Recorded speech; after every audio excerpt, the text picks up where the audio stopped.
eh, ¿qué vamos a hacer hoy? Vamos a ver refutaciones, qué es la refutación efectiva, cómo se deben ver las refutaciones. Digamos que en los últimos meses que, digamos, he tenido la oportunidad de juzgar en diferentes circuitos, creo que uno de los retos más grandes que últimamente estamos enfrentando como circuitos es hacer refutaciones que estén completas.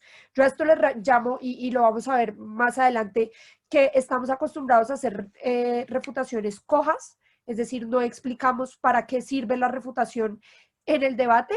eh, y pues básicamente lo que vamos a ver es cómo hacer que esas refutaciones no estén cojas y realmente puedan avanzar el debate y garantizar que, digamos, ustedes puedan ganar el debate de forma efectiva. Entonces, primero, ¿qué vamos a hacer? Primero, vamos a ver cuáles son los errores típicos al momento de refutar.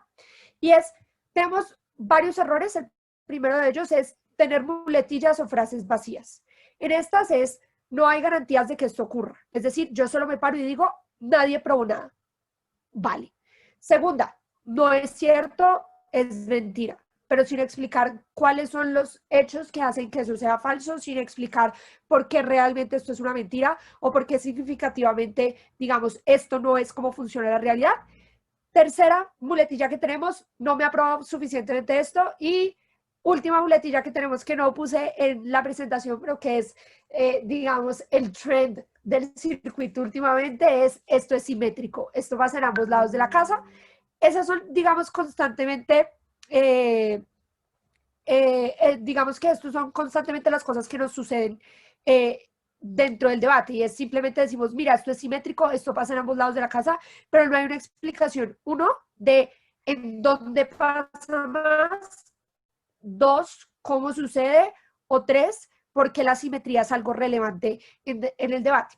Esto nos pasa constantemente y es porque hacemos las refutaciones por salir del paso y después pasamos a argumentar. Yo considero que las refutaciones son una parte demasiado importante de los casos, porque si las refutaciones están bien hechas, nos pueden dar pie a entrar nuestros mismos argumentos. Si nuestro caso está bien construido, que entiendo que ya han tenido talleres de construcción de caso en este programa de talleres, pues sí que es probable que su caso choque directamente con el de la contraparte y en ese orden de ideas sus refutaciones sean un simple abrebocas del caso que ustedes van a dar. Segundo problema, enunciar los errores del argumento sin explicar nada.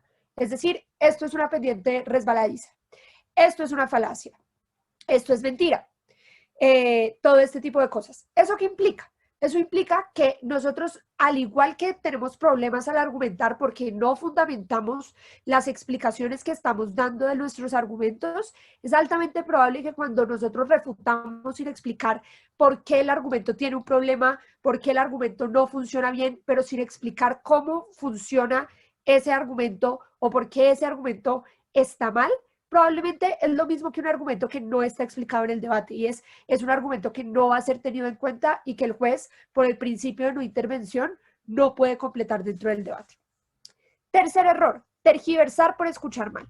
Y este es uno que, digamos, constantemente pasa y es cuando nosotros refutamos, y esto es algo que vamos a ver más adelante también, pero cuando nosotros refutamos tenemos que saber qué quería probar el argumento. ¿Qué es lo que pasa? Que muchas veces nosotros, en nuestro afán de ir escuchando cómo refutar el argumento, refutamos el argumento de forma aislada. ¿Eso qué implica? Nosotros refutamos el razonamiento, pero no tenemos en cuenta qué quería hacer el argumento dentro del debate. Les pongo un ejemplo práctico de esto, de cómo tergiversamos por escuchar mal, no porque seamos malas personas, no porque querramos, digamos, hacer trampa dentro del debate, sino porque estamos ensañados en buscar dónde refutar y dónde es la parte más fácil de refutar del argumento. Pensemos en la moción, esta casa lamenta que el movimiento ambientalista se enfoque en las acciones individuales para la mitigación del cambio climático, que es como dejar de consumir carne, dejar de tomar vuelos transatlánticos y todo este tipo de cosas. Gobierno explica por qué es que las acciones individuales lo que hacen es que muchas personas no puedan acceder a este tipo de medidas. ¿Por qué? Porque para muchas personas ser vegetariano es muy caro, porque para muchas personas dejar de consumir plástico implica acceder a productos y servicios que son muy caros en la comparativa. ¿Cómo es que las personas de bajos recursos en la mayoría de países tienen carros que son altamente contaminantes porque son carros viejos? Y cómo precisamente entonces el movimiento ambientalista está antagonizando este tipo de población. ¿Cuál es la refutación probable a esto? La refutación probable a esto y la refutación que uno ve constantemente en el circuito es una refutación que dice, mira, es que lo que pasa es que las personas que son más contaminantes son las personas que tienen mucho dinero, son las personas que viajan transatlánticamente, son las personas que consumen y cambian de ropa cada mes porque son muy, no sé, chic o lo que sea. ¿Qué es lo que pasa con esta refutación? Esta refutación, a pesar de que refuta una parte del argumento, no refuta el impacto que quería tener el gobierno en el debate. Y por eso es una refutación paralela y es una refutación que tergiversa por escuchar mal. Lo que quería probar al gobierno con ese argumento era probablemente que las personas pobres no se sentían identificadas con el movimiento ambientalista y por ende seguían siendo contaminantes en su día a día. Pero no hay un análisis de por qué la gente rica no se puede adherir a este tipo de dinámicas o si la gente rica o la gente pobre es la que más contamina. Cuando mi respuesta va sobre quién es verdaderamente quien más contamina y cuando mi respuesta va sobre si las personas que tienen mucho dinero tienen incentivos, la respuesta es paralela, porque la respuesta no explica, uno, por qué las personas que son pobres no van a poder insertarse a las dinámicas de mitigación del cambio climático que, digamos, eh, promociona el movimiento ambientalista, pero dos, tampoco explica qué pasa con esas personas. Simplemente dice, estas personas no importan. ¿Cómo se ve la respuesta a esa refutación? Una respuesta que construye probablemente que las personas pobres son mayoritariamente más significativas en términos numéricos, porque los países en vía de desarrollo tienen grados de desigualdad supremamente grandes y hay más países en vía de desarrollo que desarrollados, lo que nos lleva a pensar que las personas que están en bajas condiciones económicas son las más numerosas y por ende las que mayor impacto ambiental tienen. Mi refutación nunca lidió con ese caso. Miren que yo lo que hice fue tergiversar al otro de, ay, es que él dice que nadie va a poder tomar estas acciones. No, probablemente lo que él está diciendo es que un sector de la población no puede adherirse a estas promociones del movimiento ambientalista y eso es un problema. Cuando mi refutación no va sobre el impacto que él quiere construir, yo estoy tergiversando por escuchar mal y estoy haciendo refutaciones paralelas. ¿Cuál es el problema de la refutación paralela? Que no lidia con los impactos de la contraparte. Y yo le dejo al juez la decisión de cuál impacto es más importante. Y eso es literalmente como tirar una moneda. Tercera cosa, usar de forma ineficiente el tiempo. Esto suele pasar, por ejemplo, cuando nos damos cuenta que somos miembro de gobierno y al minuto 6 empezamos la extensión, porque nos echamos 6 minutos refutando. ¿Qué es lo que pasa? ¿Qué hay que hacer para usar bien el tiempo? Y esto lo vamos a ver, digamos, más adelante.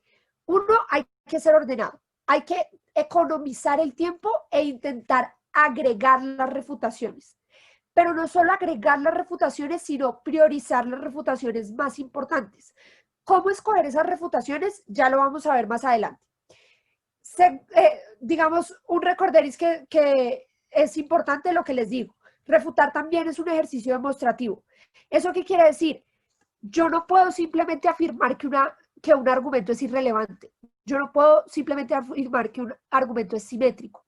Creo que ese es el principal error que solemos cometer, que para nosotros es muy claro que el argumento es simétrico o es muy claro que el argumento no es relevante o que el argumento es falso, pero no hacemos la construcción de por qué ese argumento tiene problemas, hay mejores argumentos o los argumentos están mal.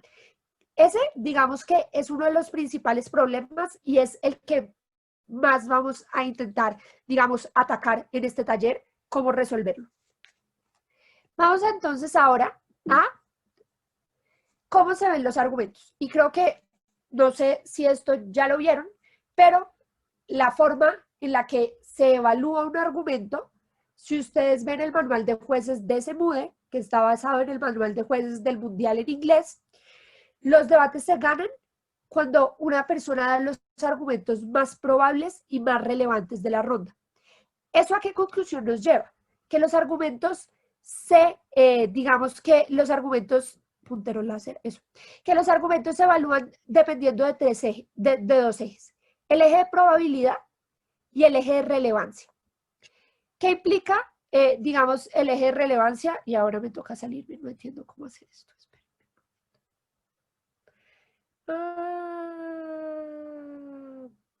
La vida es muy dura, espera un momento.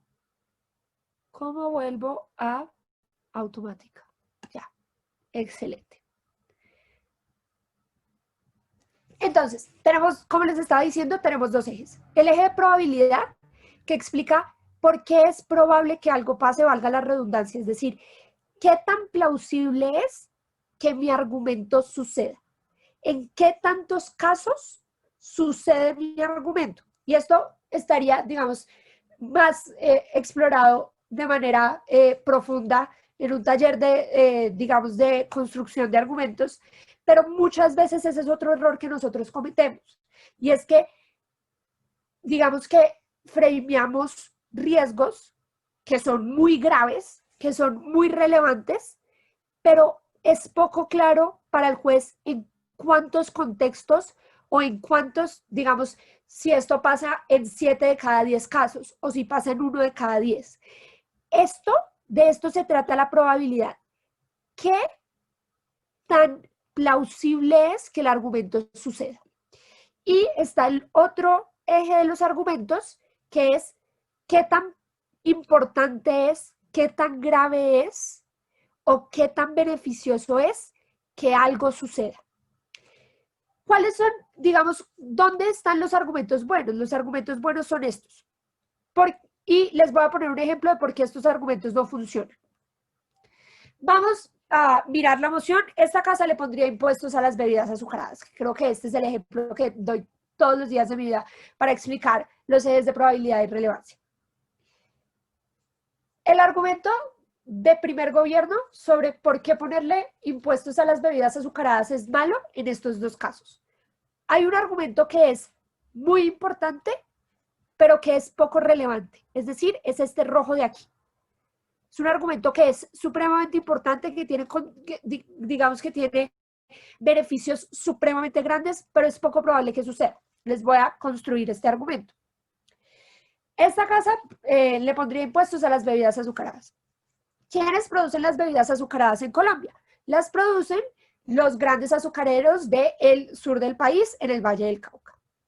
Estos azucareros no solo, digamos, son personas que contribuyen al negocio del azúcar, sino que son personas que probablemente y en algunos casos han contribuido al paramilitarismo en Colombia.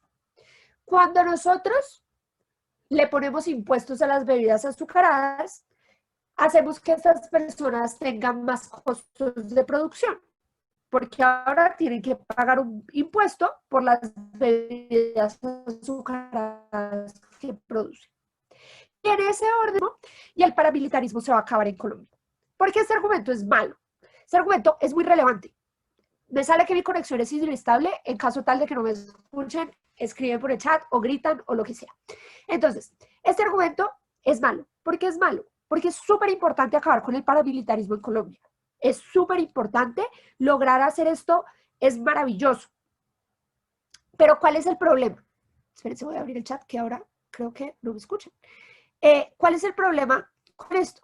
El problema es que yo no sé qué tan probable es que simplemente con ponerle impuestos a las bebidas azucaradas se acabe el financiamiento del paramilitarismo en Colombia, cuando probablemente igual los costos no suben en tanta medida para los azucareros, cuando probablemente pues el paramilitarismo no es solo financiado por los azucareros en Colombia y todo este tipo de cosas. ¿Eso qué implica? Que el argumento es súper importante acabar con el paramilitarismo en Colombia, pero no a través de ponerle impuestos a las bebidas azucaradas vamos a, digamos, vamos a terminar con el paramilitarismo en Colombia. ¿Qué otro argumento podría sacar primer gobierno en este debate? Que es un argumento igual de malo. Un argumento que explica por qué es altamente probable que lo que hagan las compañías que producen bebidas azucaradas es trasladarle el precio al consumidor. Y ya. Es decir, yo me paro como primera ministra y digo, en mi lado de la casa, cuando a las compañías de bebidas azucaradas se les ponen impuestos, lo más probable es que para mantener sus utilidades y la optimización de recursos que tienen y para mantener su acumulación de capital, que es el interés de cualquier empresa, le trasladen el precio a los consumidores. Gracias. Y me siento. ¿Qué pasa con este argumento? Es altamente probable, sumamente probable que a las personas les trasladen el costo. Esto lo vemos en todos los lados. Esto lo vemos con, por ejemplo, los impuestos al tabaco. Esto lo vemos como con los impuestos a las bebidas alcohólicas. Esto lo vemos con muchos impuestos que lo que hacen los productores es trasladárselo al consumidor. Esto lo vemos con el valor agregado. Esto lo vemos con muchos. Y entonces, ¿qué pasa? Esto es absolutamente probable. Yo te compro que le vamos a poner impuestos a las personas, que le vamos a trasladar el impuesto a los consumidores. Porque eso es importante, no lo sé. Ese argumento fácilmente puede subir a ser un argumento bueno cuando yo explico por qué el hecho de que algo sea más caro desincentiva el consumo y eso hace que las personas sean más saludables. Probablemente aquí ya me estoy subiendo. Pero miren que en el momento inicial en el que yo me senté solo diciendo la bebida es más cara, yo no expliqué eso porque era importante y probablemente también es un argumento malo, porque se va a parar a oposición a decirme ¿qué me importa que se le traslade el precio al consumidor? O incluso, como vamos a ver en el futuro, es un argumento que es girable. Voy a leer una pregunta que está en el chat. Para solucionar ese problema, ¿no sería más fácil usar el argumento acompañándolo de un ejemplo para que no exista duda o que no puedan malinterpretar nuestro argumento? Pregunta Francisco. No hay, digamos que depende mucho. Yo creo que cuando tergiversan o malinterpretan nuestros argumentos, no siempre sucede porque nosotros hayamos desarrollado mal nuestro argumento, sino porque a veces cuando nosotros escuchamos un discurso, como lo estamos escuchando solo para refutarlo, a veces instintivamente respondemos a los errores del argumento y dejamos de escuchar y empezamos a escribir nuestra refutación y no nos damos la tarea de escuchar bien el impacto.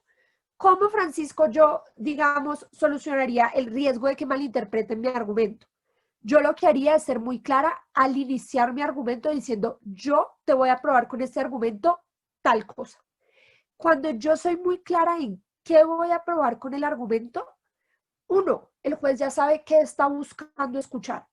Dos, mi contraparte ya sabe cuál es el bottom line o cuál es la conclusión última de mi argumento y así sabe si mis razonamientos en realidad conducían a ese impacto, conducían a esa prueba última o no. Y ahí es donde es menos probable que te tergiverse.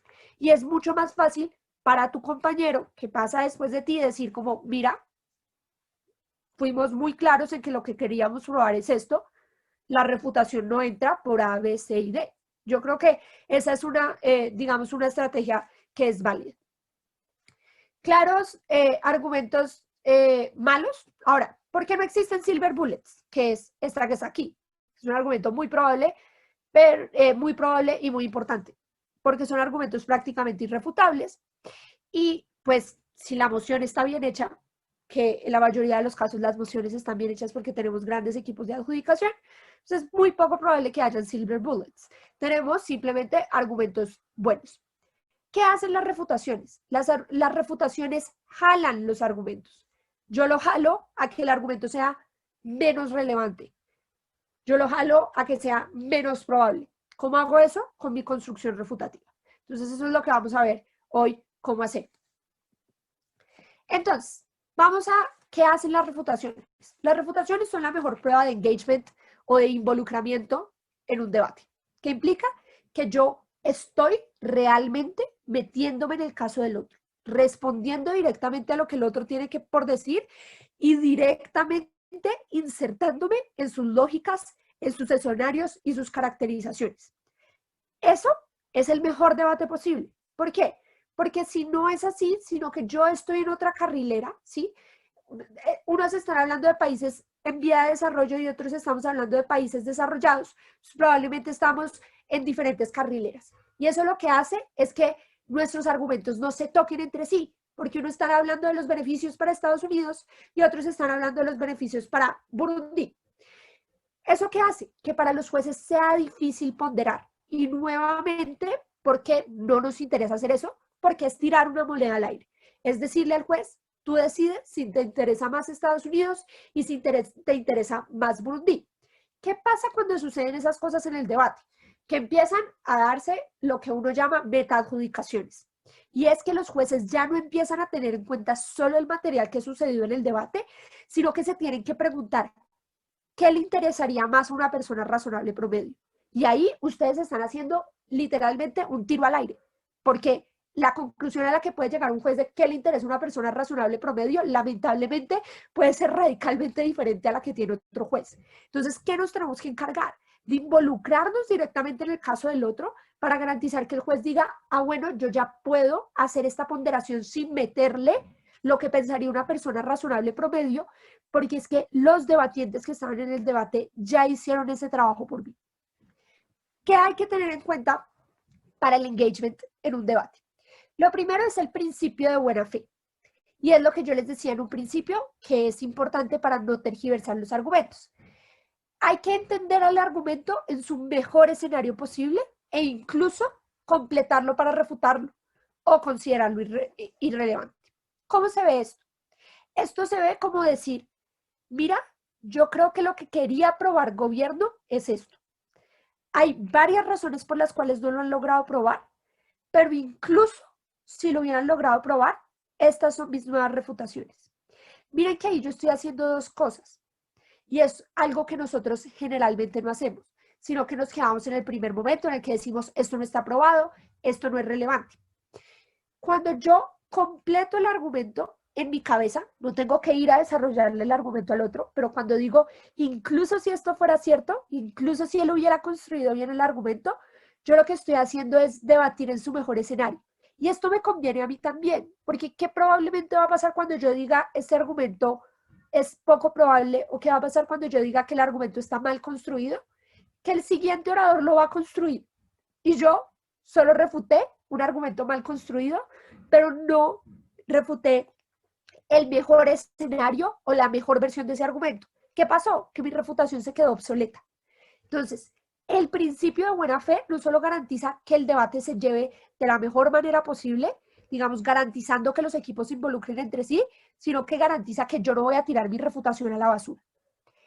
Segunda cosa, entender el caso de la contraparte tal cual lo expuso. ¿Eso qué implica? Eso implica literalmente entender qué quería probar el otro. Y volvemos a nuestro ejemplo de las acciones individuales para mitigar el cambio climático.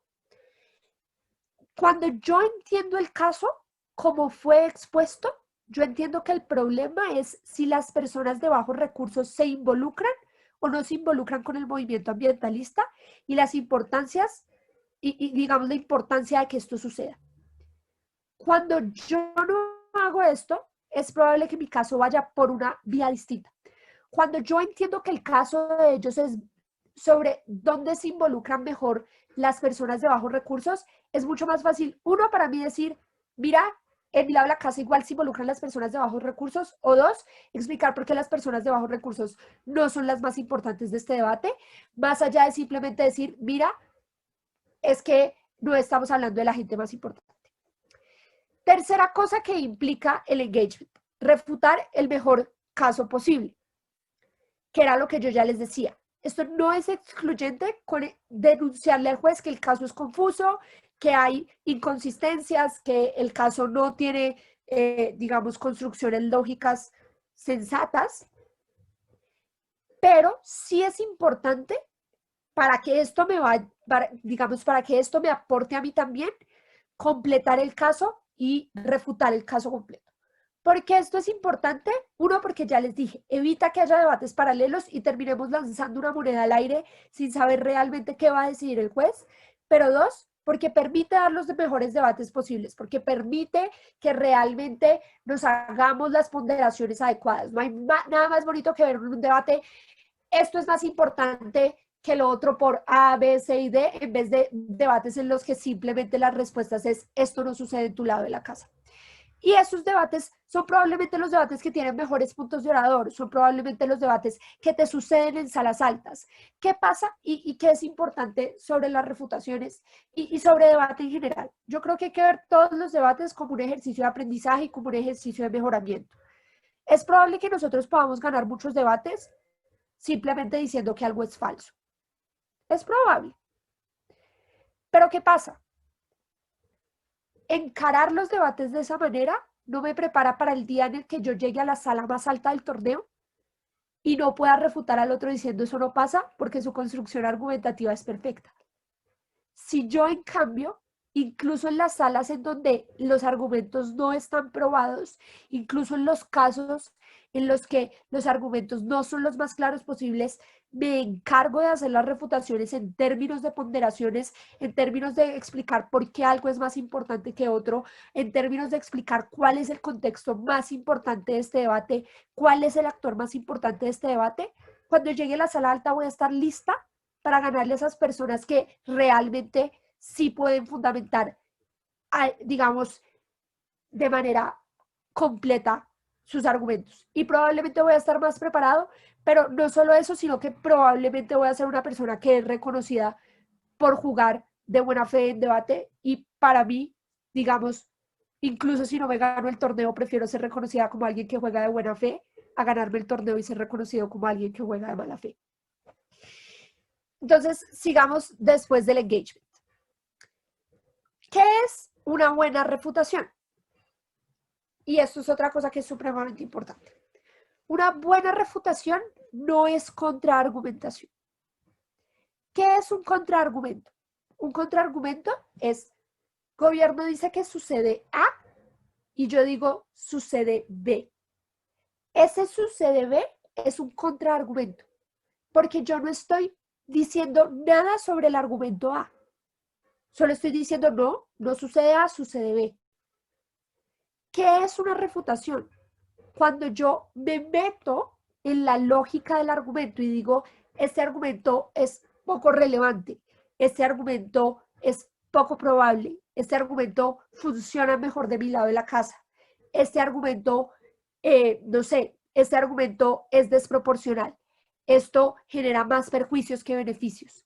Miren que ahí yo estoy hablando del argumento del otro, pero cuando yo digo sucede B, estoy hablando de B, no del argumento del otro. Y hay que tener mucho cuidado con ese tipo de cosas, porque obviamente la contraargumentación es importante, pero no es refutación en sí misma. La contraargumentación igual tiene que venir acompañada de refutaciones, porque si no, nuevamente sucede lo mismo. Tú dices, gobierno dice sucede A, oposición dice sucede B, pero no hay refutaciones de por qué A es menos probable, por qué A es menos relevante, por qué A no está en el contexto adecuado, ¿cierto? ¿Eso qué implica? Que yo simplemente dije sucede B y el juez va a decir, bueno, tengo dos posibilidades, pero como nadie habló del argumento del otro, no sé cuál de las posibilidades se da en la mayoría de casos. Nuevamente, el juez tiene que tirar una moneda. ¿Qué hacen? Atacan la lógica interna del argumento. Dicen por qué los razonamientos están mal construidos, por qué los razonamientos, digamos, llevan un impacto que no es el que ellos han aducido, porque los razonamientos son una pendiente resbaladiza. Tercera cosa que caracteriza a una buena refutación. Tiene múltiples líneas o capas de refutación. Tiene capas mitigatorias que dicen por qué el argumento no es probable y tiene capas de desencuadre, porque el argumento no es lo más importante del debate, porque el argumento no entra en el contexto específico. Y estas capas son lo que vamos a ver, digamos, a profundidad en lo que sigue el taller. Tercera cosa, asume el mejor caso posible de la contraparte. Es decir, asume que esto sucede, asume que hay dinero, asume que hay voluntad política de hacerlo. Incluso con todo eso, ¿por qué igual no lo haríamos? Cuarta cosa, deja claro por qué es una refutación clave para el debate. Y esto es a lo que me refiero con las refutaciones cojas. ¿Qué pasa con las refutaciones? nosotros como debatientes estamos acostumbrados a decir, él dice esto, por eso esto es falso. Él dice esto, pero es poco probable.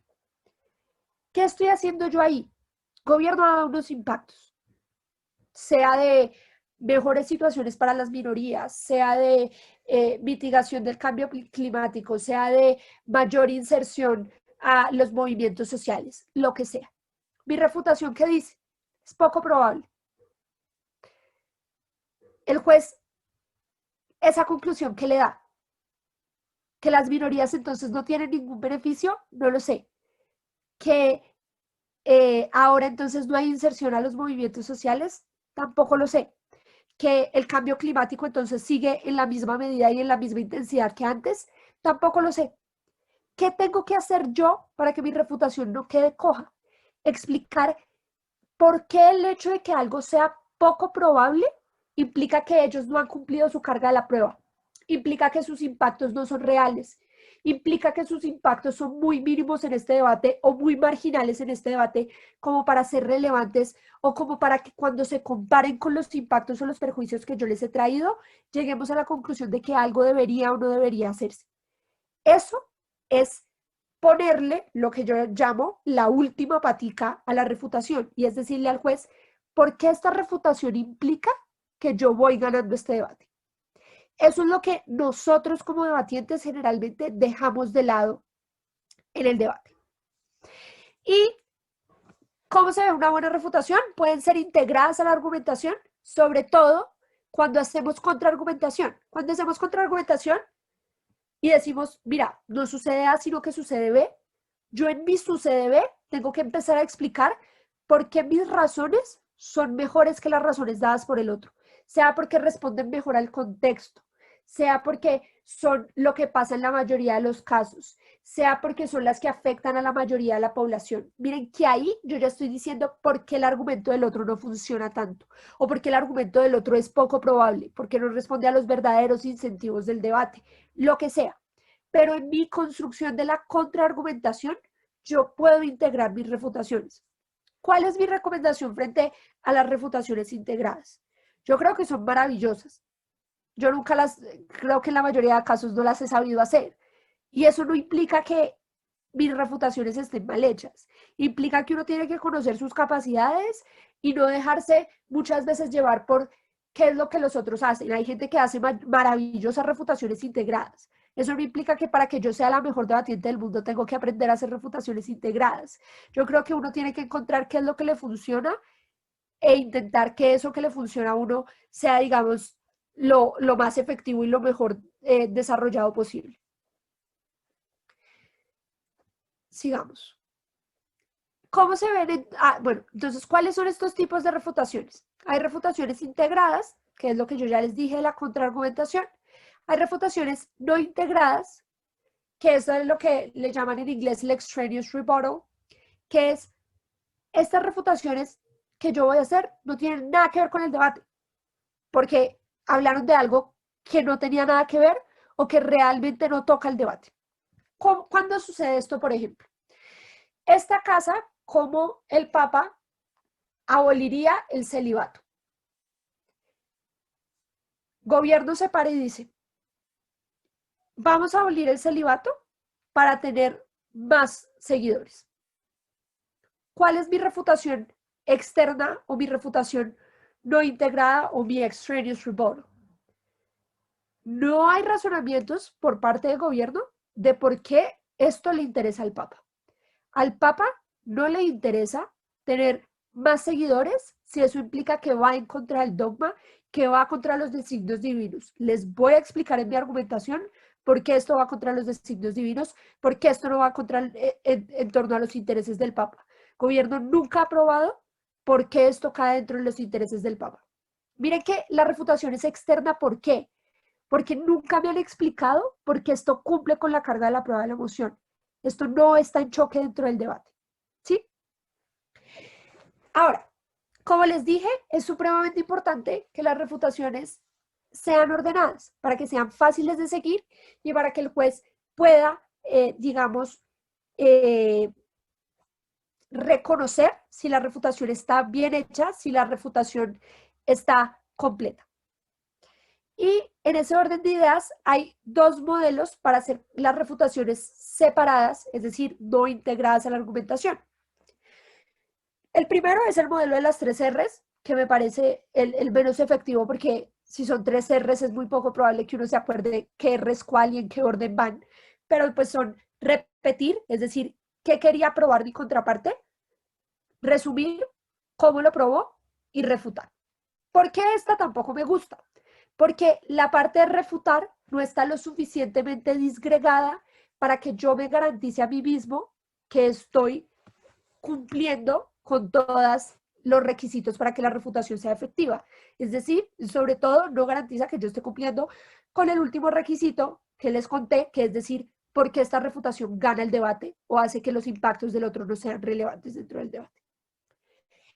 Otro que me gusta más, pero que nuevamente me falta una partecita para que sea ideal para mí, es el modelo ICE, que es identificar, es decir, qué dijo el otro, qué quería probar, criticar, cuál es el problema y explicar por qué esa crítica gana el debate. Porque esa crítica hace que el argumento sea irrelevante, porque esa crítica hace que los impactos sean marginales, porque esa crítica implica que lo más probable es lo que yo digo y no lo que dice el otro. Ahí, en ese explicar, no se trata de explicar por qué el argumento es falso, sino porque el hecho de que el argumento tenga problemas implica que esos problemas me dan el gane a mí. Tercer tipo de refutación, que no me parece excluyente con ninguno de los que les he explicado hasta ahora, es refutaciones por capas, que es lo que vamos a ver.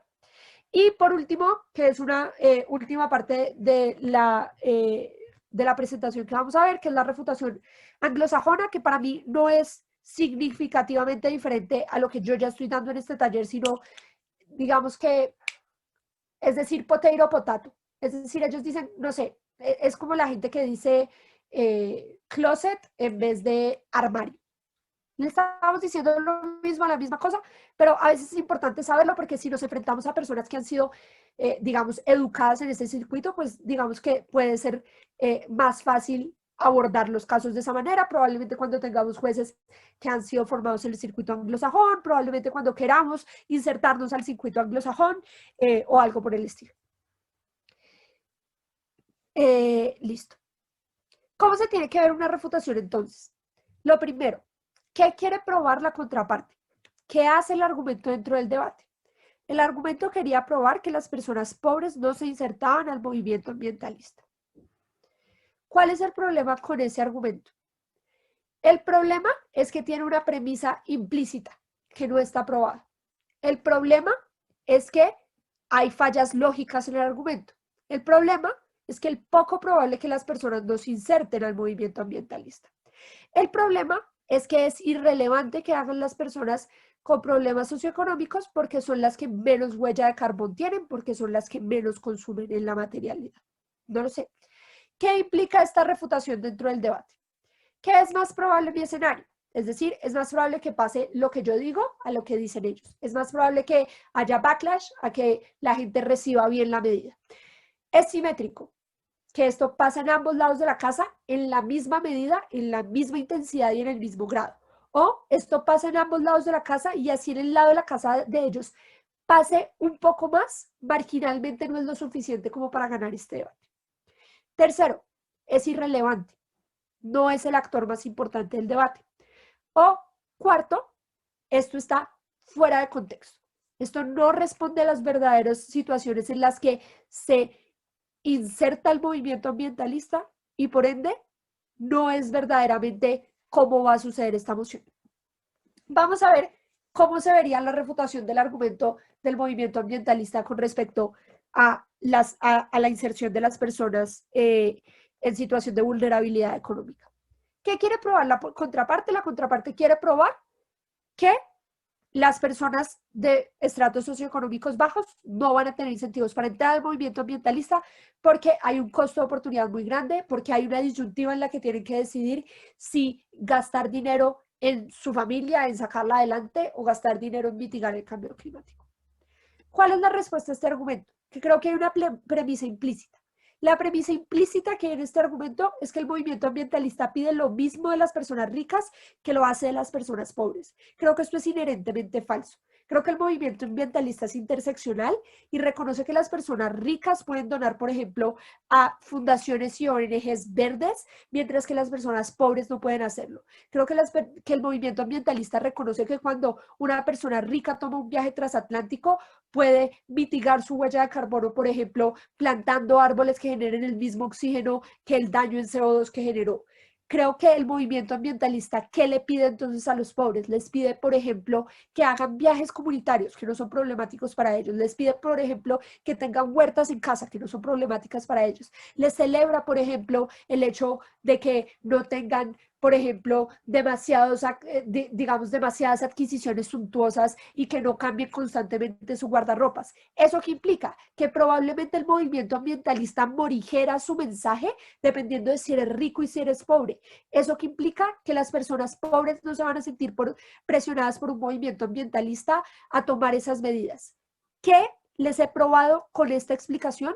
Les he probado que es poco probable en la mayoría de los casos que las personas pobres no se involucren con el movimiento ambientalista, lo que implica que el movimiento ambientalista sigue teniendo el mismo pie de fuerza que tenía en el pasado, sigue teniendo la misma visibilidad y por ende sigue teniendo los mismos impactos que tenía cuando cuando el enfoque no era sobre actividades individuales, sino sobre actividades masivas.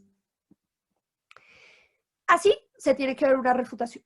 Miren que yo no solo dije cuál era el problema, cuál era la premisa implícita y por qué esa premisa implícita era falsa, sino que dije qué implicaba que esa premisa implícita fuera falsa. ¿Cómo refutar casos confusos? Que creo que este es uno de los dolores de cabeza que la mayoría de nosotros a la que la mayoría de nosotros nos enfrentamos, sobre todo cuando tenemos mociones políticas que implican, digamos, un esfuerzo desmesurado por parte del primer gobierno en términos del modelo o en términos del problem solution gap. ¿Qué tengo que hacer? Lo primero que tengo que saber es que si yo estoy confundido, probablemente el juez también lo está. ¿Qué va a agradecer el juez? Que yo lo saque de la confusión. Pero ¿cómo se tiene que ver esa sacada de confusión? No se puede ver metiendo el dedo en la llaga del otro, ¿sí? No se puede ver como yo soy la persona que viene, se burla del otro, que es un estúpido, que hizo mal la moción, que no entendió. No. ¿Cómo se tiene que ver esto? Esto se tiene que ver delicado. Esto es como tener decencia, ¿no? Esto es explicarle al juez realmente de qué se trata el debate y cómo se ve esto en la materialidad, sin decirle al otro, eres un estúpido que no entendió la moción. Eso es innecesario. Tú puedes ganar sin decirle al otro estúpido, tú puedes ganar sin decirle al otro iletrado, tú puedes ganar sin decir que el otro no leyó bien la moción. ¿Qué es lo primero que tengo que hacer? Tengo que ser muy ordenado.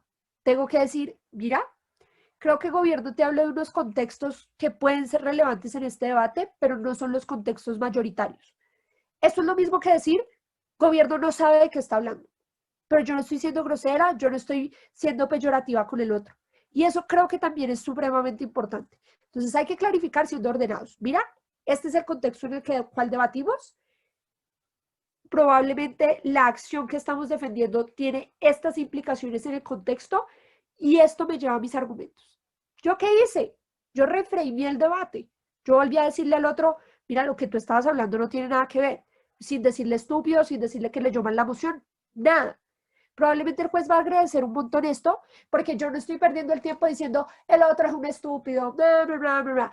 Y probablemente el debate se va a llevar de una manera más amena, más armónica, todo este tipo de cosas.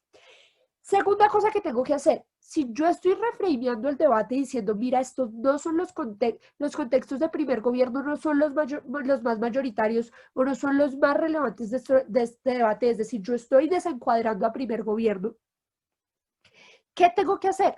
Tengo que darles un punto de información probablemente. Tengo que darles la oportunidad de involucrarse en ese contexto. O decir, me ha costado mucho entender lo que quiere primer gobierno en este debate. Lo que creo que quiere primer gobierno es A, B, C y D. Recibo puntos de información de clarificación si ese no es el caso. Y ahí empiezo a refutar. Miren que ahí lo que yo hice fue, si yo llegué a tergiversar porque no entendí, porque el caso era confuso, le di al otro la oportunidad de que solventara esa tergiversación, e incluso si el juez cree que la hice, se da cuenta que no fue una tergiversación de mala fe, lo que probablemente significa que el juez no me va a dar tan duro. Última cosa que hay que hacer, identificar si hay brechas entre el problema y la solución. ¿Qué implica esto? Esto implica que generalmente, y esto sucede en la mayoría de mociones políticas, uno tiene que decir, mira, la forma en la que funciona el status quo es, digamos, poco efectiva o genera problemas para unos actores específicos dentro de la sociedad, y a través de lo que la moción propone, yo voy a solucionar ese problema. Cuando los casos son confusos, es poco claro entender por qué el problema que ellos aducen se soluciona a través de la moción.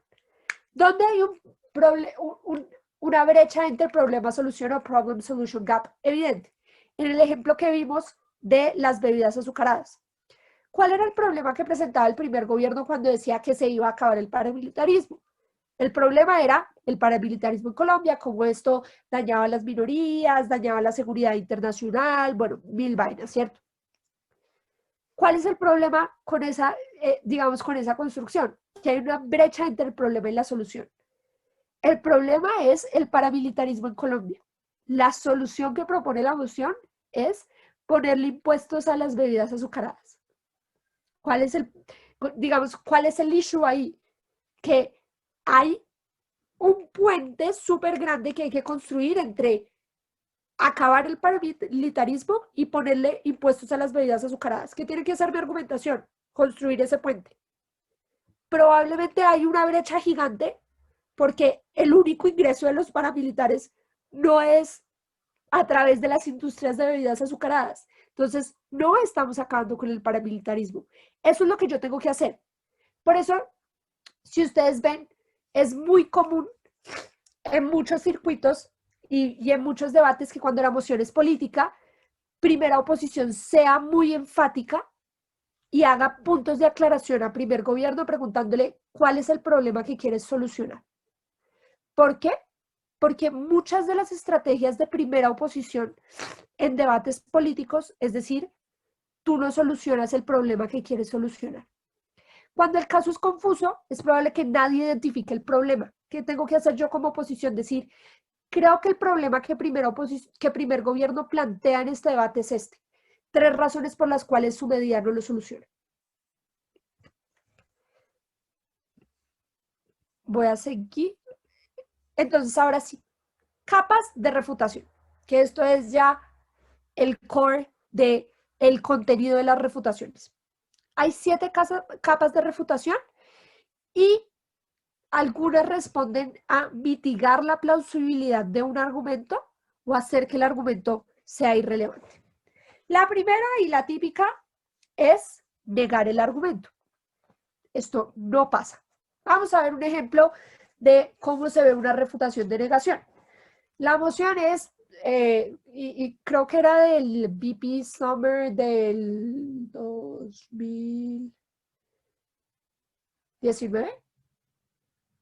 Sí, del VP Summer del 2019 era como si apoyábamos las medidas de arancelarias que había puesto Trump contra China para castigarlos por su copyright, infringement y todos sus problemas de propiedad intelectual y sus dinámicas de competencia injusta. ¿Qué dice el gobierno? El gobierno dice, Estados Unidos apoyamos esto porque Estados Unidos va a ganar la guerra comercial. Estados Unidos es el que más puede aguantar este tipo de medidas arancelarias que toma China en represalia contra ellos, y en ese orden de ideas, como Estados Unidos aguanta más tiempo, China va a tener que ceder y vamos a tener mejor convivencia dentro del mercado internacional y dentro del comercio internacional. Este argumento es falso.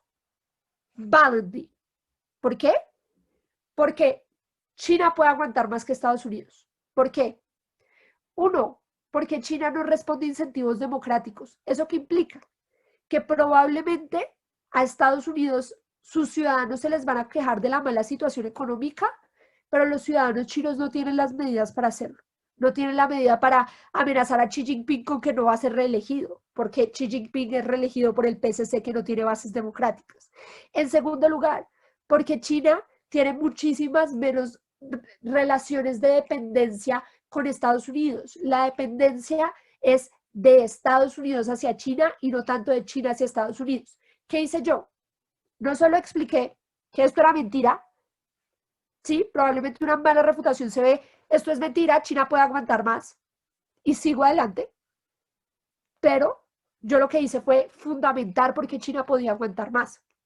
Y eso, al final, ¿qué es lo que tengo que decir? Lo que tengo que decir probablemente es que lo que implica que China pueda aguantar más es, uno, que no va a cambiar sus dinámicas, pero dos, que va a deslegitimar aún más a Estados Unidos y que va a hacer que Estados Unidos pierda influencia como actor internacional, y después explico por qué eso es malo. Miren que ahí hice la construcción de por qué digamos, por qué mi refutación gana el debate. Segunda capa de refutación, minimizar. ¿Y qué tiene que ver o cómo funciona la minimización? Es decir que algo no es tan importante o que algo no es tan, no, la palabra no es relevante, sino la palabra es, no, algo no genera el impacto que la contraparte quiere decir que genera. La primera forma de decir de minimizar algo es decir que algo no es tan necesario como la otra parte ha dicho. La segunda forma es decir que esa no es la medida más adecuada. Y miren que este tipo de refutación generalmente viene acompañada con contraargumentación. Porque si yo digo que la medida no es la más idónea, yo necesariamente tengo que contraargumentar cuál es la medida más idónea dentro del debate. Tercera, la medida no es suficiente. Es decir, la medida no es suficiente o el modelo que el gobierno ha planteado no es suficiente para solventar todos los problemas que ellos han dicho o para llegar a construir todos los impactos que ellos han dicho. Tercera, la medida, incluso si logra todos los impactos que ellos han dicho, es desproporcional. La medida daña derechos, la medida implica una carga, digamos, desproporcionada para los ciudadanos, implica que el Estado se desentienda de sus labores y por ende, incluso si tiene buenos resultados, es desproporcional. Y por último, la medida o los impactos no son tan importantes en este debate porque realmente esto no es tan efectivo. Un ejemplo de esto, la moción es, no sé, esta casa le aumentarían los impuestos a las empresas que se encuentren en las grandes metrópolis. ¿Qué dice el gobierno? El gobierno dice, bueno, esto va a hacer que probablemente tengamos más gasto social porque cuando aumentamos los impuestos probablemente esto permite que el Estado tenga mayores ingresos fiscales y en ese orden de ideas pueda invertir más en programas sociales que ayuden a la población, que ayuden a mitigar la desigualdad y todo este tipo de cosas, porque esto en principio es bueno, todo. ¿Qué hago yo para mitigar ese caso? ¿Qué es lo más probable? Lo más probable no es que las empresas digan, uy, qué chévere, me subieron los impuestos. Lo más probable es que las empresas digan, bueno, si me pones impuestos en las metrópolis, me voy a ir para las ciudades pequeñas. ¿Eso qué implica?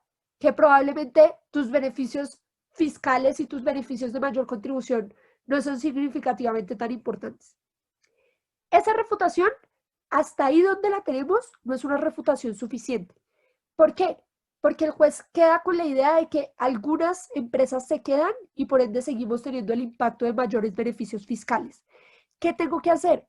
Explicar por qué son muy pocas las que se quedan y ese beneficio no es suficiente comparado con los perjuicios que yo voy a traer dentro de mi discurso. No sé. Y después hago la ponderación. Tercera forma de refutar, ponderar, que este es mi amigo el incluso sí. Incluso si lo tuyo es cierto, incluso si todo lo que tú dices sucede, hay 3 razones por las cuales mi argumento es más importante.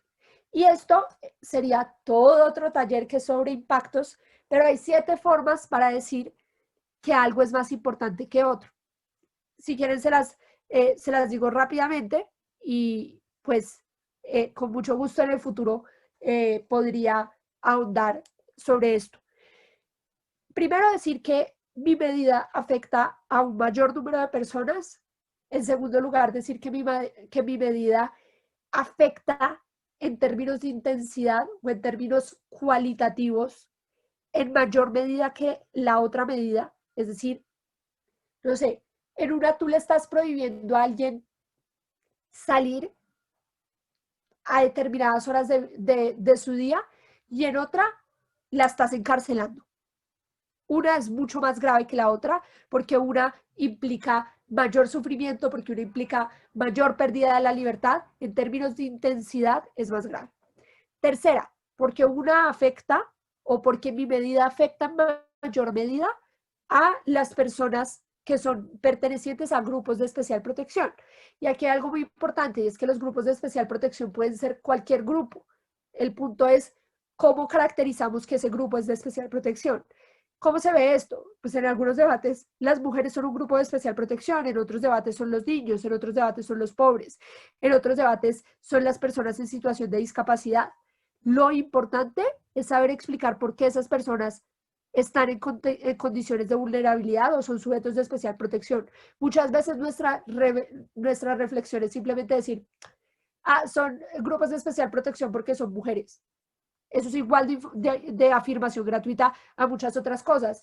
Y esto nos suele pasar porque como circuito a veces somos muy progresistas y todos como que tenemos reglas implícitas de que las mujeres son intocables, los niños son intocables, pero eso no pasa, uno, en todos los circuitos y dos, pues es argumentativamente mediocre.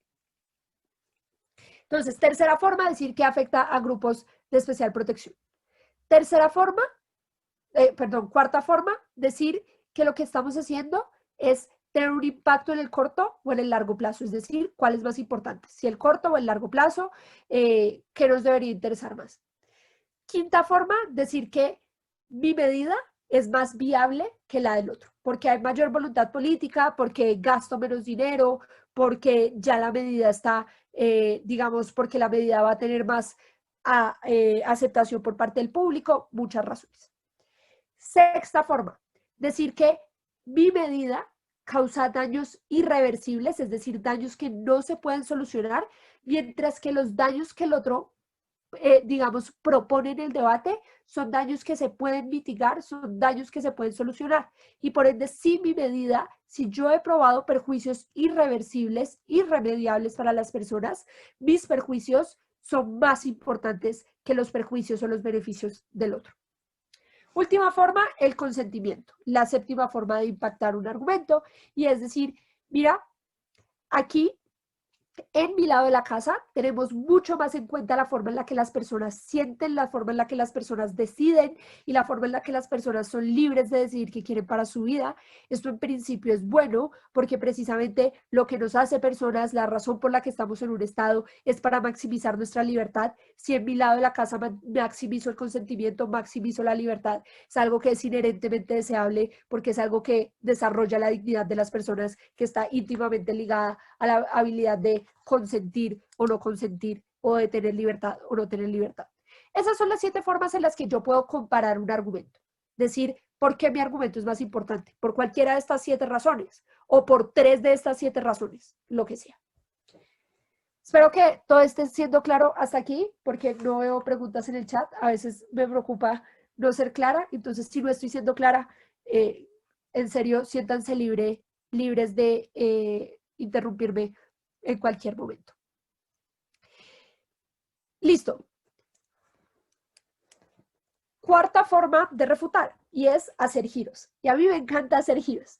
¿Qué es hacer un giro? Es decir, lo que yo voy a hacer es robarme el razonamiento que tú tienes y darle una consecuencia que no es la que tú dices, sino la consecuencia es la que yo digo. Es decir, yo me robo los razonamientos que tú has dado y digo, la consecuencia no es la que el gobierno dice, la consecuencia no es esa, sino que la consecuencia es esta otra y esa consecuencia me beneficia a mí. Es decir, literalmente, cuando uno le dice al otro, ven y te sientas de mi lado de la casa porque estamos defendiendo lo mismo, que esa es típica y yo siento placer cuando tengo la oportunidad de decir como estás defendiendo mi lado de la casa, te voy a explicar por qué. Voy a darles un ejemplo de esta. Entonces, la moción nuevamente es nuestra moción de esta Casa Lamenta, el enfoque del movimiento ambientalista en las acciones individuales para mitigar los impactos del cambio climático. Oposición dice, mira, en mi lado de la casa hay mucho más involucramiento con las acciones de mitigación del cambio climático porque no hay posibilidades de externalizar la culpa.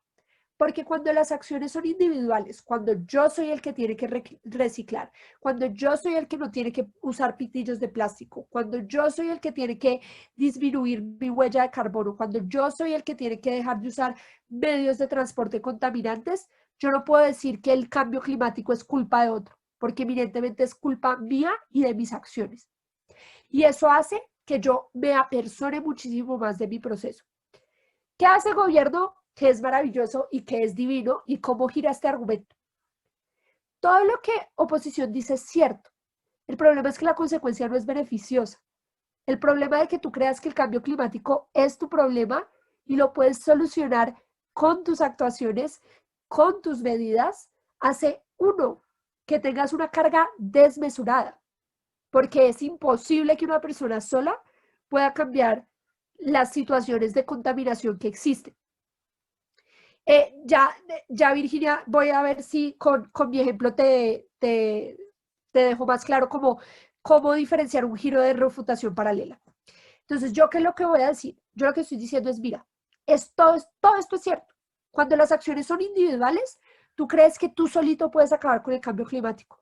Tú crees que tú eres el culpable del cambio climático y que está en tus manos a través de tus acciones individuales mitigar el cambio climático.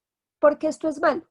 Porque dejas de ver a los verdaderos contaminantes, que son las empresas multinacionales como Shell, como Chevron, como Anglo Gold Ashanti, que literalmente a través de la minería, a través de la perforación, a través del fracking y a través de la explotación de recursos minerales, se cagan en el medio ambiente de manera sistemática y hacen que las situaciones de los ecosistemas de deforestación aumenten. ¿Yo qué hice? Yo no estoy diciendo, no pasa lo que tú dices que pasa, sino que yo lo que estoy diciendo es, todo lo que tú dices pasa. Yo no estoy diciendo que no va a pasar. Yo estoy diciendo, claro, la gente se va a preocupar más de sus acciones individuales. La gente se va a sentir súper culpable. Pero eso no es bueno. Lo que pasa es que eso es malo. Mira que ahí yo no estoy siendo paralela, porque yo no estoy diciendo no pasa A, sino que pasa B. Yo estoy diciendo, te concedo que pasa A. Lo que te voy a probar es que pase A es algo malo. ¿Claro, Virginia?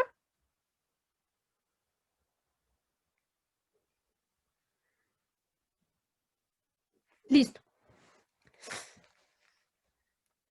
Quinta forma de refutar, encontrar errores lógicos en la argumentación. Esta es la típica, pero pues no es la, como les dije anteriormente, no es la más efectiva, porque precisamente, pues en la mayoría de casos, cuando vamos avanzando en un torneo y cuando el power matching nos va llevando arriba, pues es probable que no nos encontremos con errores argumentativos y pues si nos encontramos será, digamos, una situación muy excepcional.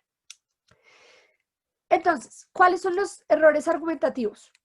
O los, digamos, los errores lógicos, que también se les llaman así. La primera es afirmaciones gratuitas. Es simplemente asegurar que algo va a suceder sin explicar por qué eso sucede en la materialidad. Es decir, no hay mecanismos ni razonamientos para que algo suceda. Segunda, hay contradicciones. Primero dicen que la gente va a estar feliz y después dicen que la gente va a estar triste. Y creo que aquí hay que tener mucho cuidado con algo. Y es, hay una cosa muy distinta y una diferencia muy grande entre las contradicciones y las tensiones. Unas son más graves que otras. ¿Qué es una tensión? ¿Y qué es una contradicción? Una contradicción es algo que no puede suceder al mismo tiempo. Yo no puedo estar feliz y triste al mismo tiempo. Es contradictorio. Yo no puedo decir que la gente está feliz con la medida en un primer momento y para mi segundo argumento decir que la gente se pone brava. No puedo decir las dos cosas al mismo tiempo. Son contradictorias. No pueden vivir las dos cosas al mismo tiempo. ¿Cuándo existen tensiones? Cuando es poco claro cuál de las dos caracterizaciones es cierta. Es decir, cuando es poco claro si verdaderamente las personas responden a incentivos o si verdaderamente las personas son irracionales. ¿Qué tengo que hacer yo cuando hay tensiones? Probablemente lo que tengo que decir es, mira, estos dos argumentos están en tensión. ¿Por qué? Porque parten de caracterizaciones distintas. Uno parte de que las personas responden a incentivos racionales y otro parte de que las personas parten de la irracionalidad y de sus sentimientos. Les voy a probar por qué es una o la otra y por qué si es que responden a sus sentimientos pasa esto, esto y esto. Es que, ¿y qué hago? Lo que estoy haciendo es mitigando el impacto del otro. Porque si es cierto que las personas responden a sentimientos, todo el argumento que estaba basado en la premisa implícita de que las personas respondían a incentivos racionales no va a pasar dentro del debate porque es falso que las personas lo hagan. Ahí no hay una contradicción, ahí hay una tensión de cuáles son las caracterizaciones que damos de cómo se comportan las personas en la materialidad.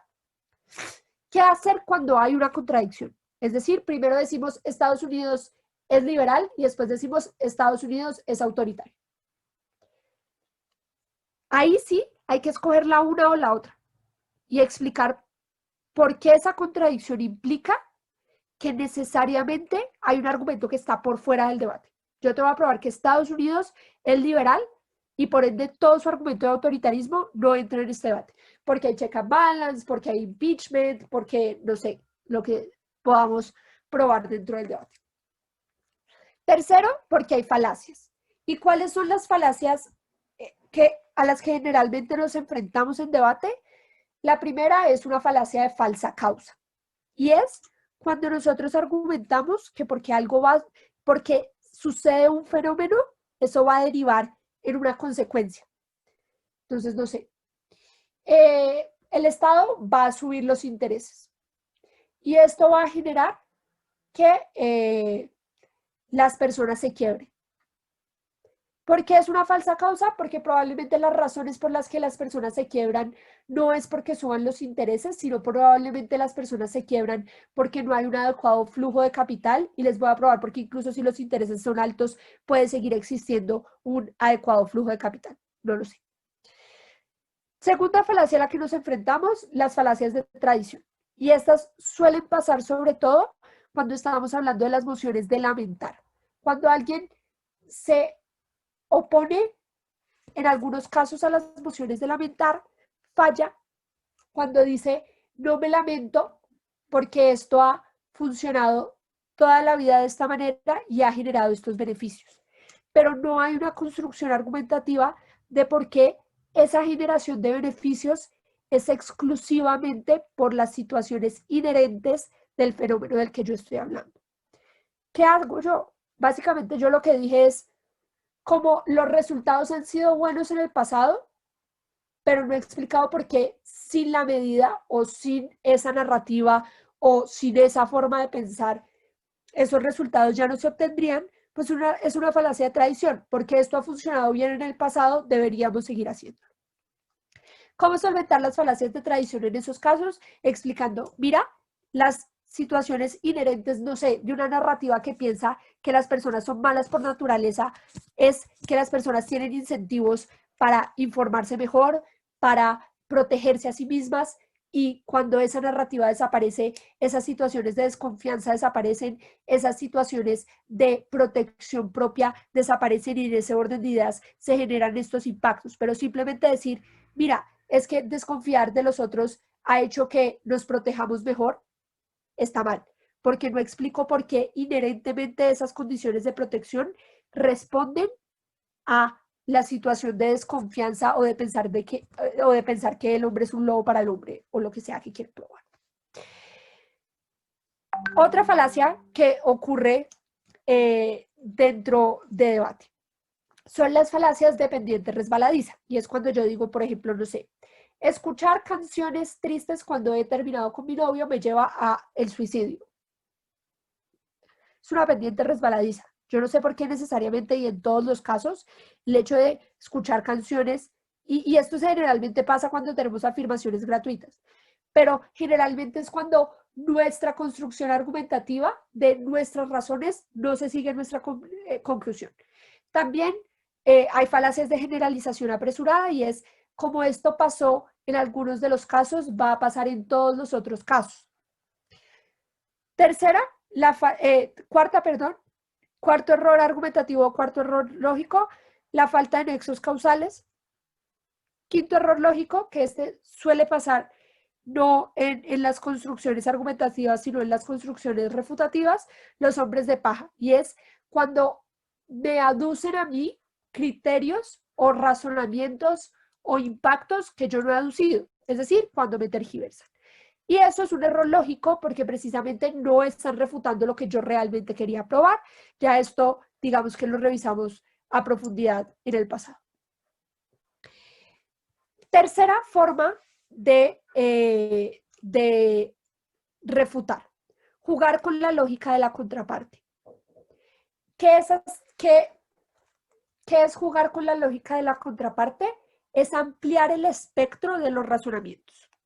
Cuando nosotros hacemos construcción argumentativa, nosotros lo que decimos es, en este caso se dan estas situaciones y si esas situaciones se dan, por ende deberíamos hacer esto. ¿Qué es lo que yo estoy haciendo? Yo estoy diciendo si A, entonces B, ¿cierto? Es evidentemente lo que yo estoy haciendo cuando hago una construcción argumentativa. ¿Qué tengo que hacer? Probar fácticamente que se está dando A y por ende B. Cuando yo amplío el espectro de aplicación de A, entonces B, yo lo que digo es, mira, ellos te están tratando de decir que siempre que A, entonces B. Te voy a probar que en la mayoría de los casos, cuando A se da, no hacemos B y por ende el argumento no debe sostenerse en este debate. Y aquí tengo un ejemplo y es, la moción es, esta casa le prohibiría a las celebridades hacer comentarios políticos en redes sociales. ¿Cuál es probablemente el argumento del gobierno? Que probablemente estas personas hacen ejercicios de desinformación, digamos, ponen fake news y tienen un amplio respaldo popular que hace que, digamos, las personas voten mal, las personas confían ciegamente en ellos. Y por ende, deberíamos prohibirles hacerles comentarios políticos. ¿Qué hago yo para explicar por qué eso es antidemocrático? ¿O qué hago yo para explicar que que en los casos en los que las personas tienen un respaldo significativo y trasladan fake news, no se les prohíbe hacer comentarios políticos? Lo que hago es trasladarlo a otro espectro. Estábamos hablando del espectro de las celebridades. Ahora hablemos del espectro de los políticos. Donald Trump, pues, saca fake news 24/7, tiene un respaldo, digamos, en términos de followers gigante, creo que sigue siendo la persona con más followers del mundo. Y en ese orden de ideas, igual no le prohibimos hacer comentarios políticos, porque reconocemos que es un actor político relevante. Lo mismo pasa con las celebridades. Yo lo que voy a hacer en mi refutación es mostrar, bajo tu lógica, le tendríamos que prohibir a los políticos que hagan comentarios políticos porque pueden incurrir en fake news, porque tienen el mismo riesgo de direccionar a las personas de manera como misleading hacia decisiones que ellos no quieren tomar. Bajo tu lógica, los políticos no podrían tener redes sociales. Eso es absolutamente outrageous. Miren que lo que yo hice es mostrar cómo si aplicáramos los razonamientos en otro contexto, nunca llegaríamos a la misma conclusión que ellos llegaron. Y esto es ridiculizar high class, literalmente. Es decir, tu argumento es ridículo, no lo hacemos en ninguno de los casos, no lo vamos a hacer ahora, ¿sí? Otro ejemplo de jugar con la lógica de la contraparte. La emoción es, esta casa permitiría, o esta casa, sí, permitiría que las personas que participaran en clinical trials para vacunas fueran pagas. ¿Cuál es el caso de oposición en este debate? El caso de oposición en este debate es injusto pagarle a las personas por ponerse en peligro porque esto las pone en una situación de desventaja porque las personas son, digamos que las personas son vulnerables socioeconómicamente, van a tomar la decisión porque hay una asimetría de la información, todo este tipo de cosas. ¿Qué hago yo para jugar con la lógica de la contraparte? Bajo la lógica de la contraparte, las personas pobres no podrían ser mineras, las personas pobres no podrían trabajar en una planta de energía nuclear, las personas pobres no podrían trabajar en lugares donde haya asbesto, no podrían trabajar en labores manuales que implican que probablemente están muy arriesgadas a accidentes en el trabajo. Probablemente ni siquiera podrían ser deportistas de deportes de alto riesgo, no podrían ser motocrossistas, no podrían ser escaladores, nada de esto. Yo lo que hice fue mostrar cómo la lógica del otro no es una lógica que tengamos para permitirnos o no permitirle a la gente tomar decisiones. Y mostré que bajo la lógica del otro deberíamos prohibir muchas cosas que las intuiciones morales del juez le dice, no, no deberíamos prohibirlo, esto está dentro de la libertad de las personas. Última estrategia, que es una de las más efectivas, pero creo que es una de las más difíciles de hacer, es desencuadrar. Y es decir, el contexto en el cual se está debatiendo esta moción es un contexto falso. Y si ese contexto cambia, los argumentos del otro son falsos. Vamos a ver el ejemplo, digamos, con detenimiento. La moción es, esta casa preferiría un mundo en donde las personas no pudieran mentir. El primer gobierno dice, cuando las personas no pueden mentir, es mucho más probable que tengan sensibilidad emocional y puedan decir las cosas de manera sincera. Esto va a llevar a que tengamos mejor convivencia dentro de la sociedad, que las personas no se vean heridas cuando encuentren la verdad y que, digamos, hagamos ejercicios de empatía mucho más fuertes porque ya no nos vemos, digamos, en la facilidad de simplemente mentirle al otro por no herir sus sentimientos. ¿Cómo desencuadro este argumento? Decir, mira, y esto es como algo que también espero que les hayan dado en su taller de construcción de emociones, y es cuando tenemos emociones sobre preferir un mundo, lo único que cambia en el mundo es lo que dice la emoción. Es decir, estamos en el mismo mundo en el que vivimos, solo que ahora no podemos decir mentiras. ¿Eso qué implica? Que para yo desencuadrar este caso le voy a decir, creo que el mundo sigue siendo un mundo donde la inteligencia emocional no es valorada, sigue siendo un mundo en donde prefieren educarnos en matemáticas que en expresar bien nuestros sentimientos, sigue siendo un mundo en el que le decimos a los hombres que expresar sus sentimientos es de maricas y todo este tipo de cosas que están súper mal, ¿no? ¿Y eso qué implica? Que igual, aunque no podamos mentir, no vamos a poder hacer los ejercicios de empatía que el gobierno dice que vamos a lograr y lo que vamos a hacer es herir en mayor medida a las personas. ¿Yo qué hice? Yo desencuadré el caso. El caso estaba encuadrado en un mundo donde íbamos a ser súper empáticos, donde íbamos a tener digamos, esta inteligencia emocional desmesurada. Yo lo que hice fue decir, ese no es el contexto en el que estamos debatiendo en un mundo sumamente capitalista donde los intereses para educar a la gente emocionalmente son inexistentes. Claro, hasta ahí, esas son las 7 capas de refutaciones. Aquí, ¿qué es importante? Y es que hay que saber que las capas no son excluyentes entre sí. Y como vimos, hay unos tipos de refutaciones que implican que lo que yo puedo hacer es hacer como un cóctel de capas. Primero decir, esto es falso, después decir, pero si no fuera falso, está mal construido. Si pero incluso si estuviera bien construido, si aplicáramos esta lógica a otros escenarios, nos daríamos cuenta que no puede ser aplicada, que vulnera los derechos de las personas y que no es como la sociedad funciona. O yo puedo decir, mira, este argumento funciona mejor de mi lado de la casa, pero incluso si las consecuencias fueran buenas, te voy a mostrar por qué mis consecuencias de los otros argumentos que te he probado son mejores y hago mi ponderación. Yo puedo mezclar las capas. Y, digamos, rápidamente, nos quedan solo 2 slides. Es cómo usar las capas. Y es lo más importante, la priorización que tenemos que hacer, pero creo que primero debería ir la siguiente y no esta que tengo aquí. Denme un minuto. Y es, ¿cuáles son las refutaciones que van a la relevancia y cuáles son las refutaciones que van a la probabilidad? Las refutaciones que van a la relevancia son las refutaciones de minimizar, porque lo que estamos diciendo es los impactos no son tan importantes.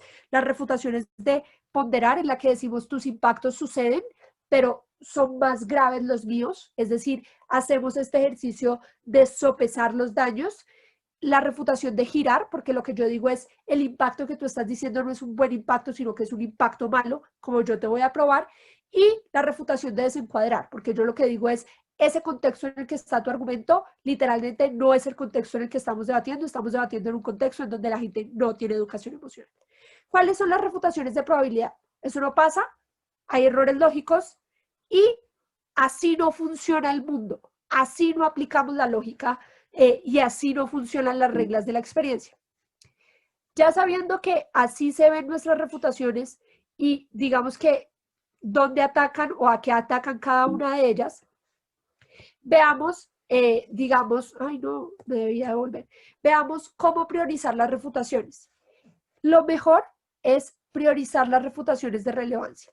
Y con priorizar no me refiero a cuál deberíamos hacer primero, sino uno, a cuál le deberíamos dedicar más tiempo y dos, a cuál deberíamos pensar y construir mejor.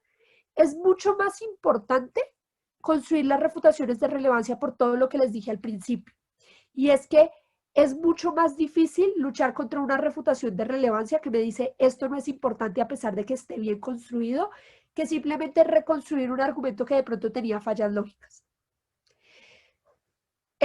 Ya vimos cuáles son las refutaciones de relevancia, denunciar que el equipo está off clash, explicar por qué el argumento no es tan importante o por qué mi argumento o mis impactos son más importantes, las refutaciones de lógica interna, los errores lógicos, jugar con la lógica de otros y las refutaciones de probabilidad, demostrar que algo es prácticamente incorrecto.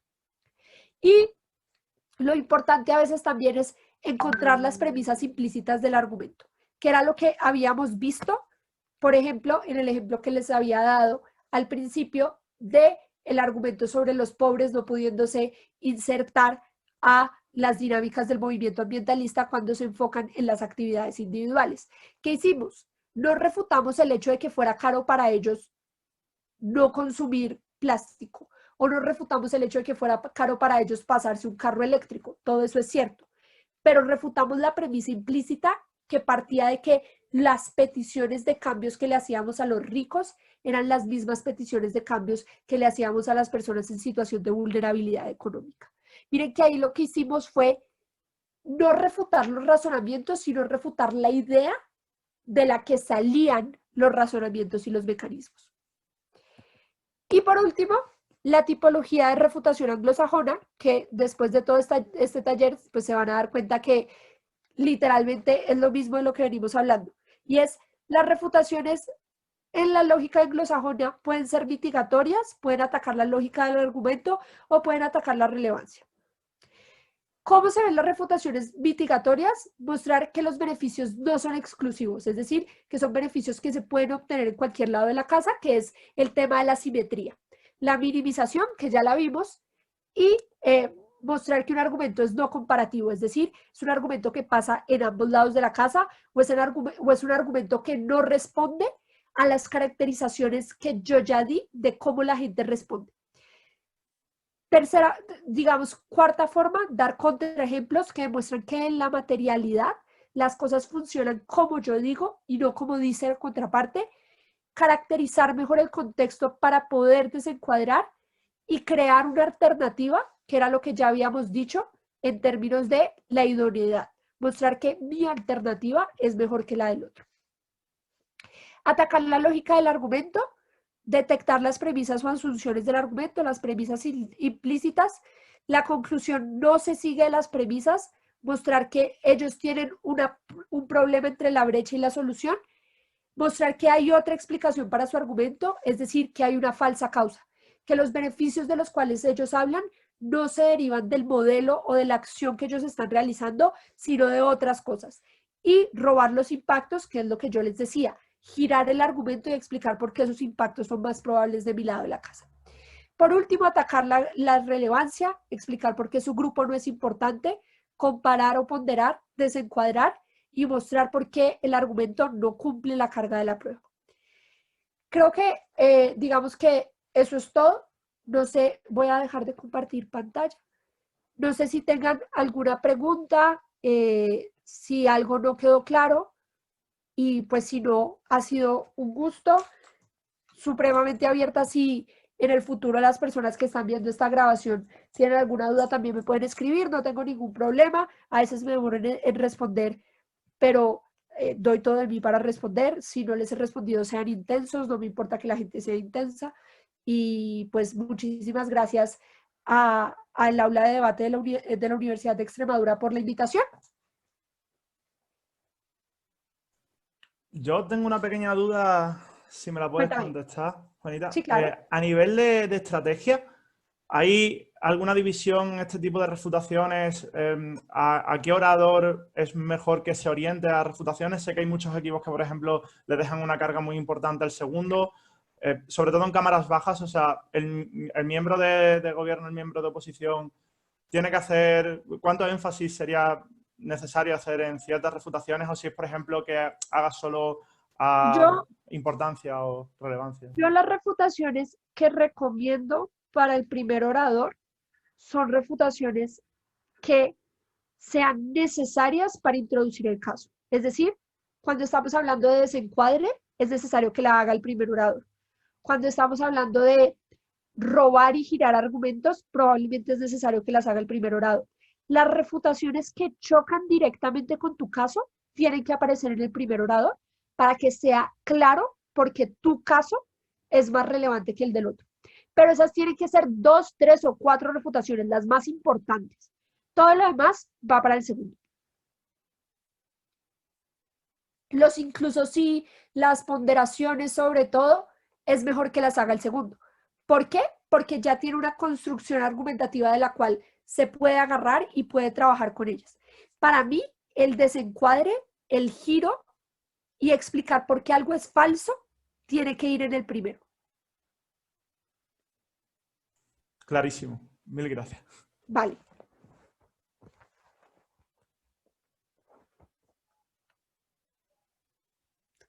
Bueno, creo que no hay más preguntillas. Entonces creo que hemos terminado. Si nadie tiene ninguna pregunta, entonces damos por concluido el taller. No sin antes agradecerte otra vez muchísimo por haber estado aquí con nosotros, por haber sido tan clara y no solo haberte tomado las molestias de explicar las refutaciones, sino también importancia, aunque haya sido en ese aspecto más superficial. Creo que es súper interesante que vayáis introduciendo ideas que son fundamentales a la hora tanto de construir o de conocer más el mundillo del debate. Muchísimas gracias por todo. Con todo el amor del mundo.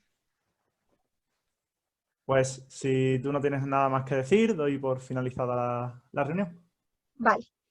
Chao. Chao a todos.